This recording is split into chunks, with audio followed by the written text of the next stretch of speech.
when I talk about curiosity, people sometimes ask me what I mean. Do I mean like asking questions? Is that just being interested in new things? And it's just not just that. To me, it's about getting out of status quo thinking. And that's what people are struggling with right now.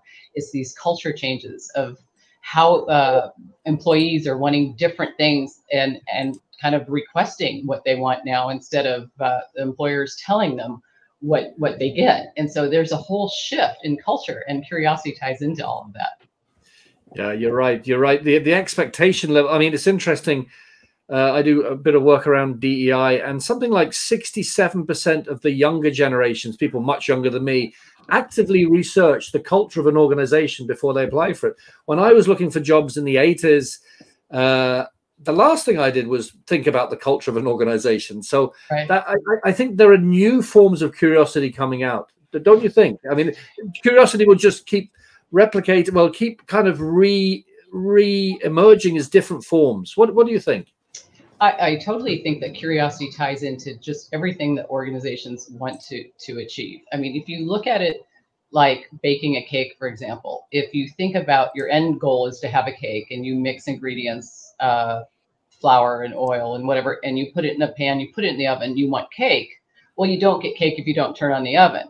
And in the workplace, if you look at cake as you're trying to have money and success with the company being financially successful, they're mixing together these ingredients of innovation, engagement, things they know they need. They're putting it in the oven, but nobody's turning on the oven sometimes. And that oven, that spark is curiosity, which leads to everything else. So yes, there's different ways of looking at curiosity. What the biggest thing I studied was what inhibits it, because if you don't know what inhibits it, it's hard to improve it and move forward. Yeah. And so, you know, if you don't move forward, you end up doing things the old status quo way. You end up with the Blockbusters and the Kodaks and the people that just thought, oh, this worked great, let's just keep doing that. And we know with COVID and everything else that nobody can really rely on doing things the way we used to do it. So the real culture solution right now is to learn to get out of status quo thinking. And that requires facing these 4 factors. What I found are fear, assumptions, technology, and environment were the 4 factors that inhibit curiosity. If you can work on developing a kind of a personal SWOT analysis of sorts that leads to SMART goals, then you can overcome these issues and build a culture that is going to change the way you do business completely. No, you're totally right. I often talk about the growth journey, and there are 4 zones: the comfort zone, the fear zone, the learning zone, and the performance zone. And it's so much easier to live in the comfort zone. And I'm not being judgmental. There are days when I would love to stay under the duvet, right? Or go back under the duvet. But in my honest experience, I haven't really encountered growth unless I've gone through an element of the fear, definitely some of the fear zone, and definitely the learning zone. And so I don't think there's a shortcut to this. But what do you think?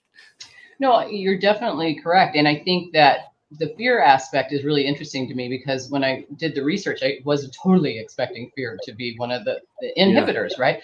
But what the fear sometimes overlaps with some of these other ones. You get fear of technology is too overwhelming. You've done too much. You can't keep up.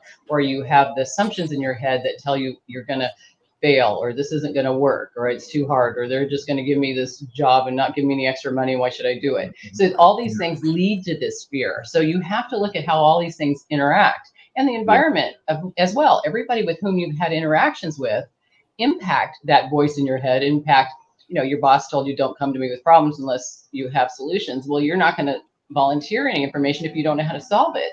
And so there's this backstory that we have to recognize. And I think that that's probably the thing I find the most interesting when I talk to people and work with people on this, is just that aha light that comes on in their mind when they go, oh, okay, that's why I don't want to raise my hand. And that's why, and you know, and it's holding them back. Yeah. Right on. Thanks so much for coming in. This has been terrific. This day is just, I'm just floating on the stage. The brains, the minds that have come about for this. So thanks again, my friend. And we'll see you soon. Thank you, Diane. Thank you. See you soon. Bye. Thank you. Bye-bye. Bye-bye.